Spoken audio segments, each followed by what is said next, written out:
At the dinner table not too long ago, we had this wonderful conversation with some friends of ours when we spoke about the guilt cycle. This has become something that I am so passionate about debunking in the Christian kingdom, and especially for girls out there. As women, we have so many responsibilities: kids, dad, work, and house. These are just the basics, and I'm sure that every man out there can identify with this as well.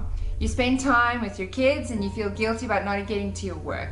You really invest some time in getting the job done at work, and then you feel guilty about your house falling behind. And then you're doing the laundry and you feel guilty about not spending time with your friends or your husband or investing in family relationships. The cycle continues and continues, and it gets even worse when it comes to sin. Every now and then the enemy comes and he steals and he kills and he destroys us by making us so insecure and almost feel inferior to sharing the gospel, sharing this message of hope and life that we know so well, because he gets us into a cycle of guilt. After a while, I've really gotten to a space of having a knee-jerk reaction to people saying, "I am a sinner." Jesus did not come for us to live a peer-pleasing, rule-keeping life.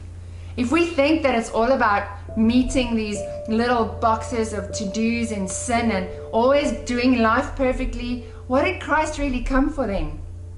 We're just keeping the same rules and laws, and we're just staying in this guilt cycle that only causes insecurity and inferiority. Jesus came so that we could live fearlessly. He came so that we can no longer have the spirit of fear, but of love, power, and the sound mind. I want to encourage you today. Identify with knowing that we have been created to be fearless and faithful in Him.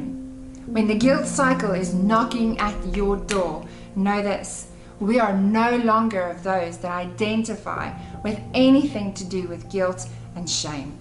But we have been set free to live in the liberty of knowing that we are awesome children of God, and that we can live in the freedom of following the conviction of Christ and His Holy Spirit working within us every day.